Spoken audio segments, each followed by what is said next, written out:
Appreciate the time to be with you today. We're trying something new here.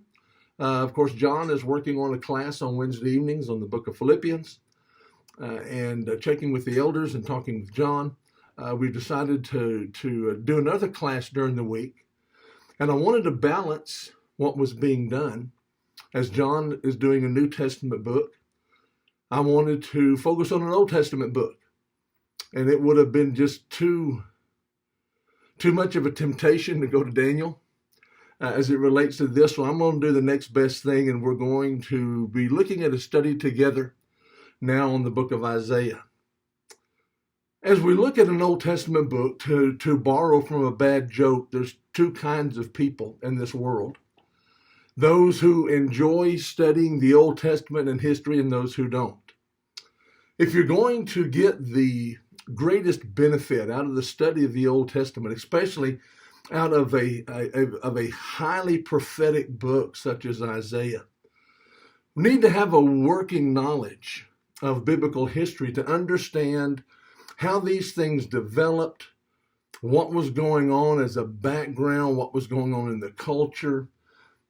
What do other books have to say about it? It's just key for us to be able to understand history from that perspective. For that reason, for those of you who are on our Facebook page, today I loaded 2 documents onto that page. One is going to simply be entitled The Bible History Timeline. And we're going to look at some dates that I hope that you will eventually commit to memory. As I teach these classes in school, the students have to memorize these dates as part of the memory work that they have for their class. And that's just simply because so many of the books that we see as it relates for the major, minor prophets, even some of the books of history, it's so key for us to understand when these things took place. And it's an amazing benefit for me as well, because I get so much encouragement and so much strength from seeing the graphic detail of fulfilled prophecy. We're going to talk some about prophets today in the introduction. This lesson, and maybe the next lesson that we'll do, we're going to be introductory matters. And then we'll start diving into the text of the book of Isaiah. We've got 66 chapters. We've got a lot of ground to cover. Some of that will be covered in great detail. Some simply will not. A second document that I've attached to the Facebook page, and hopefully you can download these and print them for your further use. Just keep them in your Bible. Keep them beside you as you're studying this. There's things that you can glance at. And as we mention these kings, you'll know who I'm talking about. When I mention a time frame, you'll know what's going on, what the background is of that. So please print those things out and use them as we move through this study. Where I would like to begin is looking at that biblical historical timeline that I've provided. It begins with the divided kingdom and it ends with Rome coming onto the scene toward the end of the first century. One of the things that you might note, as I was preparing these handouts, I was looking at various sites on the internet. And biblical history, there's room for some disagreement regarding dates.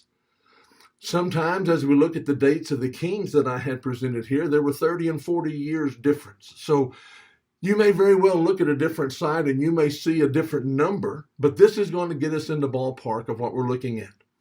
The dating of the minor prophets is difficult for that very reason. There's a lot of differences there, sometimes 300 and 400 years difference in what those people see as it relates to the dates. It's my belief that because we have the 12 minor prophets listed as they are, that they're somewhat in chronological order. And that will help us to understand later as we talk about early and late dates for these books. So let's look at these dates. And again, these are easy to commit to memory. If you've been in my Bible classes on Sunday mornings, these are dates that we've referred to on numerous occasions. And they're key for us because if we have them locked into our mind, if we have our mind fixed on these dates, then it'll help us as we move through these books to indicate what's going on and whether what a prophet might have been prophesying of, because many of these events, these dates that we're looking at, were all matters of prophecy, some to greater detail than others. But it's important for us to understand the concept of prophecy and fulfilled prophecy, because in my estimation, fulfilled prophecy is one of the greatest proofs of inspiration. We're going to look at several prophecies. There's 110 prophecies or more that are contained in the book of Isaiah. As a matter of fact, he's called the Messianic prophet because there are so many Messianic prophecies there. Some of them are very common. They'll be easily recognized by us. For example, Isaiah chapter 53, and as we look at the Lord's Supper and the reading that we had before the Lord's Supper, we often read from Isaiah 53, verses 1 through 12. Passages such as chapter 2, verses 1 through 4, chapter 9, verses 6 and 7, chapter 7, verse 15. These are all key passages and very well-known passages, and we're going to see many more of these as we look. Well, when we start thinking about the kingdom, we move from the time of the judges to the time of the kings through the books of Judges, 1st, 2nd Samuel, and as we move on through. Remember that the people had demanded a king like the nations around them. God granted them that, and so we find Saul being the first king of what's called the United Kingdom. We see Saul, we see David, we see Solomon, 3 kings during that time, all 3 ruling about 40 years. But after Solomon, we have the dividing of the kingdom. And that's going to be divided into 2 sections. There's going to be Israel, which is the 10 northern tribes, and Judah, the 2 southern tribes. This list that I gave you, the second list that you see of those kings, speaks of those of the northern and the southern empire that's seen. The kingdom divided about 931 BC. Part of the message of the prophets, a major portion of the message of the prophets, had to do with captivity. And we remember that historically, biblically, there were 2 major captivities that involved God's people, the 12 tribes. The next date we want to look at is 722 to 721 BC. That was when the 10 northern tribes of Israel were carried off into Assyrian captivity. We'll discuss that more as we get into the book of Isaiah, because Isaiah speaks of that. And as a matter of fact, Isaiah prophesied just a little while or a little bit before that time came. Something about 20 or 30 years was all that was to transpire from when Isaiah began to write until those 10 northern tribes were carried away by Assyria. The second major division of historical events has to do with Judah being carried away into captivity. Remember that when the nations divided, one of the major problems that resulted for the 10 northern tribes was that of idolatry. You've got Jeroboam. You've got that northern king who decided to put shrines in Dan and in Bethel. And he put gold calves, in each of those places. And idolatry ran rampant then through God's people, through those 10 northern tribes. That idolatry was what eventually resulted in their being carried off into Assyrian captivity. Then sometime later, beginning in about 606 BC, we see Judah also being carried away into captivity for the same very reason, for idolatry. Their rejection of God for an idol that they made with their hands out of wood or stone or whatever element was used.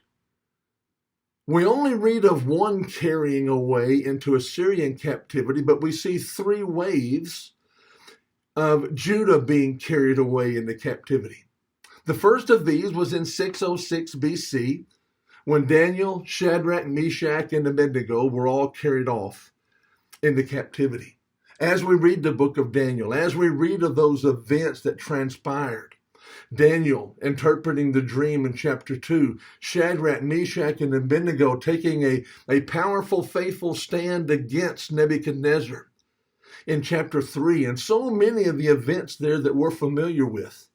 These things were all taking place in and about the time of this first wave into captivity, beginning in 606. The second wave of captivity involved Ezekiel. Him and about 20,000 others were carried away about 597 BC into captivity. And as we read the book of Ezekiel then, we basically find him standing beside the river Chebar in Babylon. And he's making prophecies or indicating prophecies that involved God's people there, but also involved those back in Judah who were still there in Jerusalem. The third and final wave of captivity is going to result in almost everybody else being carried away into captivity. Just a few were left behind. But the catastrophic event that occurred in 586 BC in that third and final wave was the destruction of the temple. All of this had been a matter of prophecy. Now, one of the great rays of light that shine through this difficult time of captivity. And again, I want you to remember what it is they're dealing with. So many prophecies were indicated about the atrocities. History is filled with the atrocities of Assyria, to the point that many of the people were led away by a hook through their cheek, tied together with ropes and dragged away. They were horrible people, and it was a horrible time. When you look at the captivity in Babylon, you see Daniel and his friends being treated somewhat fairly. You're looking at Nebuchadnezzar, and you're looking at others who use these young Jewish men in various places throughout the kingdom. Daniel was able to rise to a place of prestige, providentially, I believe, to deal with those things during that time. But one of the shining lights, one of the shining rays through this time is that a remnant was going to be brought back into the land. Now let's go back even further. We look at the book of Genesis and we see basically three ultimate promises being given to Abraham. The people were going to be made a great nation. They were going to receive a land. And through Abraham and his descendants, the seed promise was given that through his seed, all the nations of the earth would be blessed. By the time that we get down to Babylonian captivity, two of those promises had already been fulfilled. You've got the people becoming a great nation while they were in Egypt through the providential work involving Joseph. And then they were given a land through the leadership of Joshua and Caleb. The book of Joshua describes that for us. But the seed promise had not been fulfilled yet. The promise of the king in Genesis chapter 49 and verse 10, the scepter shall not depart from Judah until Shiloh comes. That had not been fulfilled as yet. God was still working through the Jews, and specifically working through the tribe of Judah to bring about his will. But the seed has not come yet. By the time the Old Testament ends, the seed will not have come yet. And so God always had this remnant in mind that he was going to continue to work his plan. And just as God's people, Judah, was carried away in three waves, the totality of God's people, or representatives of all 12 tribes, are going to be coming back in three waves as well. That's because of a decree that was signed by Cyrus about the year 536 BC. Isaiah prophesied of him. We're going to look at that prophecy. He called him by name long before his birth. But he signed a decree because of a shift in foreign policy. Assyria and Babylon had a foreign policy that was very similar, and that was when you go in and you capture someone, you take them and put them in a strange place, and you take other captives and put them in that place. And that occurred through those two. However, Cyrus had a different foreign policy, and that was if we let the people go back home, return them to their homes, let them have their religion, let them have a sense of self-governing, that they would be easier to control. God providentially saw that and used that to bring his people back in. Zerubbabel was the first commissioned about 536 BC, and his commission involved the rebuilding of the temple. Now we know through our study of the minor prophets, especially the book of Haggai, we see that there was a lull in that work, and Haggai had to come and to jumpstart the people to complete the project. But in that first wave back, that was initially given as a project to Zerubbabel. The second wave coming back in from captivity was in 457 BC, and this involved Ezra. Ezra's job was to reinstitute the law. Remember that during that 70-year period, whether it's a little period of time or whether it's just a complete period of time, we're not going to discuss that any further here. But whatever that time period was, they did not have the temple. So in that sense, they didn't have a place to offer sacrifices. They didn't have a place to worship in that sense. And so we see the synagogue being born during that time of Babylonian captivity, largely credited to Ezra and his work at that time. But now the people are going to come back. The temple is rebuilt, and they're going to reinstitute that system of the law. And Ezra was given that task to carry that out. The third and final wave is going to be in 444 BC, and that's going to involve Nehemiah and his work. When you read the book of Nehemiah, you see from a historical perspective the great leadership qualities that Nehemiah had. Oftentimes, when we study biblical leadership, Nehemiah is at the very heart of that study. He was one who was allowed in that self-rule process. He was able to go and serve as the governor and would report back to the Medo-Persians, who was the king. Nebuchadnezzar was a Medo-Persian king. So we've got 536, 457, and 444 as the three waves coming back into the land. Now, as we saw in Daniel chapter 2, there was this image that described the four world powers that were going to come and go before the establishment of the church. The Babylonians were the first because the passage tells us, you, Nebuchadnezzar, are this head of gold, and it spoke of the Medo-Persians who would follow them. But then there's two more nations that were involved, and one of these we know historically now is Greece. And we think of Alexander the Great being the one who conquered the world and Hellenized the world. We see Greek being distributed, the Greek culture, the Greek language spread throughout in that sense. That occurred about 332 BC. Notice what we've indicated there. Our Bible, the Old Testament, closes with the words of Malachi about 430 to 420 BC. We read nothing of the history of Alexander. We see him by prophecy in Daniel and other places. But we've got to look back to the history books. But even in that, we see him fulfilling various prophecies that we may or may not have the time to address in this study. In the days of these kings, the God of heaven will set up a kingdom which shall never be destroyed. It shall break in pieces and consume these kingdoms, and it shall stand forever. Daniel chapter 2, verses 44 and 45. Rome is the final piece to the puzzle. Rome began to rule roughly about 30 BC. All of this then, we're going to be looking at these dates, and they're key for us. Again, I hope you'll keep that handy. I hope that you'll look at it and that you'll be able to see these things that are so key in our understanding how these events all transpired. Now, so much of this has been just simply review. If you've been in my class, we've talked about these things. We've talked about them often. But I do believe in relation to a book such as Isaiah, it was key for us to be able to nail down these dates again, to get these concepts fully in our minds so that we can more easily understand the book of Isaiah as it develops. As we see him talking about kings, as we see him providing prophecies that we're going to be able to see fulfillment.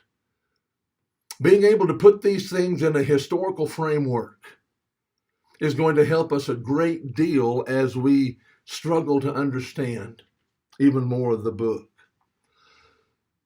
The second document that I handed out was a listing of the kings. This is not going to be as important as far as understanding. This is simply going to give you Another resource to see as we go down through.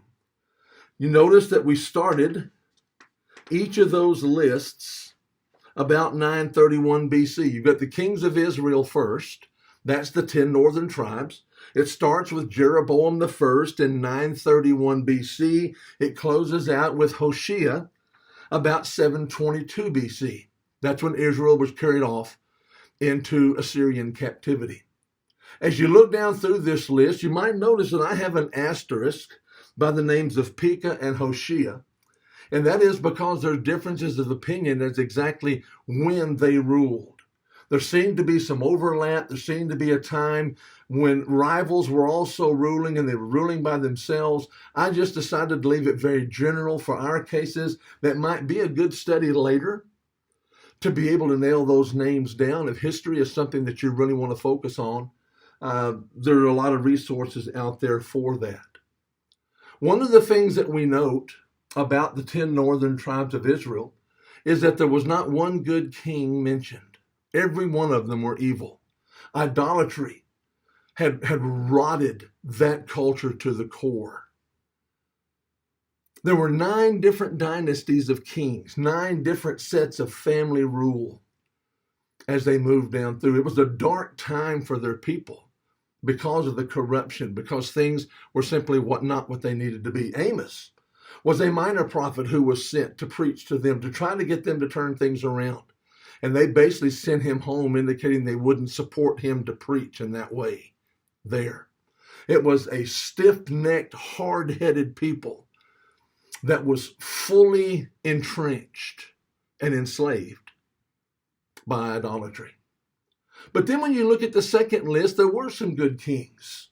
It was kind of a mix.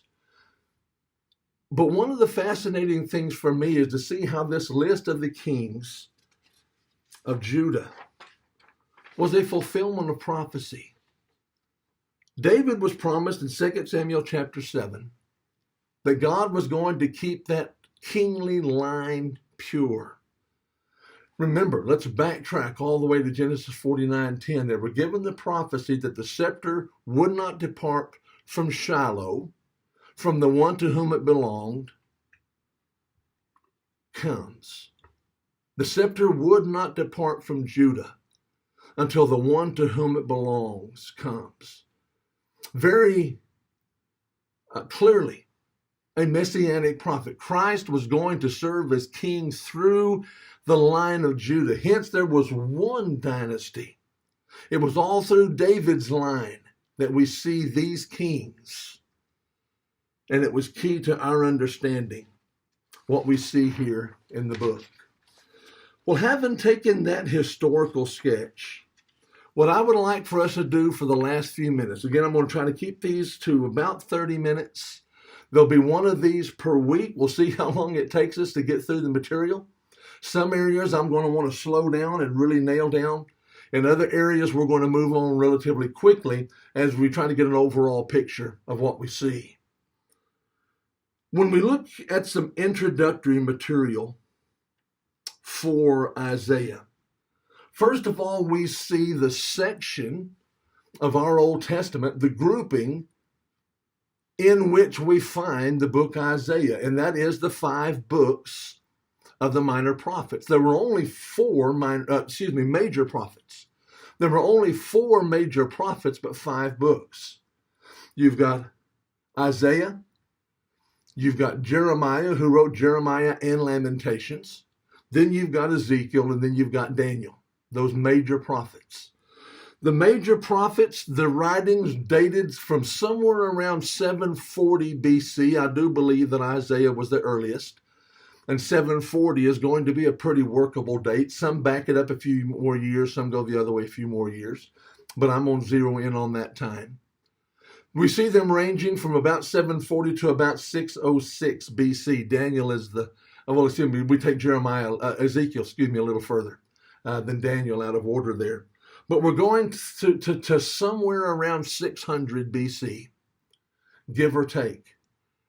And so we see these major prophets covering a time of about 140 years in their prophecy. They had different focuses. They had different points of emphasis. They had different purposes because they largely spoke to different people in that regard. Then we have the minor prophets, and that's the last 12 books of our Old Testaments. And they went anywhere from 835 to 430 BC. We have Malachi laying down his pen, the last of the writing prophets in that sense, hastening what we know as the period of prophetic silence, or the between the testament period. And through all of that, at the end of that, we see such great anticipation of the Messiah coming. We're going to emphasize that because, again, Isaiah is referred to as the messianic prophecy because there are so many times, well more than 20, that Isaiah is quoted in the New Testament. And it's so key for us to understand that. These 5 books comprising the major prophets do form a unified body of material. Now, we all remember the way that our Old Testament is divided. We've got the Pentateuch, the 5 books, or the books of law. And then we have books of history. Following that, we have wisdom literature or poetry, and that's Job through Song of Solomon. And then we have the major prophets, and then we close out with the minor prophets. We have 5 basic divisions in our Old Testaments. Let me also emphasize this at this point, because believe it or not, there are those who don't grasp this. There is no hierarchical difference between the major and minor prophets. We're not looking at Isaiah, Jeremiah, Ezekiel, and Daniel being a higher echelon of prophets, super prophets, if you will. The only difference between the major prophets and the minor prophets is in the length of the books. You see, it's not rocket science. The 12 minor prophets are just as authorized, just as inspired, and just as important for us to understand. But Isaiah, the book that we are studying now, has to do with those major prophets and what is being said. Well, the 5-fold division that we have is relatively new. For the longest time, the books of the Old Testament were divided into only 3 sections. Now, the same 39 books were involved. They just grouped them differently. And the way they were grouped was the law, the prophets, and the writings. The prophets was divided into 2 subgroups. You first of all had the former prophets, and this referred to Joshua, Judges, Samuel, and the books of Kings. Then you have the latter prophets. This is Isaiah, Jeremiah, Ezekiel, and the 12 prophets. Lamentations and Daniel fell into the category of writings rather than prophets there, though we do know that prophets were involved in what they did. This was simply a way of arranging the books. The designation major prophets basically came along when Augustine referred to the 12 as minor prophets. And so it was just a distinction that was set apart to show a different collection of works than the 12 that were recognized. Sometimes the minor prophets were referred to simply as the 12 in that sense. Well, when you look at the world of Isaiah, we're going to finish looking at this point, and then we'll be through for our time this session. He lived in the second half of the 8th century BC. The northern kingdom was in a state of decline. As a matter of fact, it's only going to be about 20 years from the time of Isaiah's work until the time that the 10 northern tribes, were carried off into Assyrian captivity. The southern kingdom was finding it difficult to remain neutral. There were so many countries around that would have been easy for them to align themselves with and to make allegiances. It was hard to stay neutral for them. 8 kings, by the time that Isaiah writes, had ruled over the northern kingdom, while 5 had ruled over Israel, or Judah at this point, There were also 8 rulers that are depicted over Assyria at this time. Well, Isaiah, according to chapter 6, verse 1, Isaiah chapter 6, verse 1, he began prophesying in the year of King Uzziah. Now, I believe we see the importance of the lists that I gave you. When you look at the kings that are referenced there, we can get an indication of when these things took place. So he reigned in the days of Uzziah. He continued to prophesy during the reigns of Jotham, Ahaz, and Hezekiah. That's found in Isaiah chapter 1 and verse 1. Of the kings of Israel, only Pekah is named in the book, chapter 7 and verse 1. 2 kings of Samaria are named, Sargon II, that's in chapter 20, verse 1, and Sennacherib, chapter 36, chapter 37, a couple of places there. Egypt and Syria also played minor roles in the historical context of the book. Now, we're going to stop there for this session. We'll pick up there next time. I might backtrack just a little bit to get the flow of where we are here. We're going to start looking at that Neo-Assyrian area. We're going to see the kings of Judah that are mentioned by Isaiah, and then we're going to look at the man himself. And hopefully you'll benefit from that study. Thank you for your attention here. I hope that these will benefit you. I hope that you will be encouraged, will be uplifted, will be strengthened by this study as we continue to move through God's inspired book of Isaiah.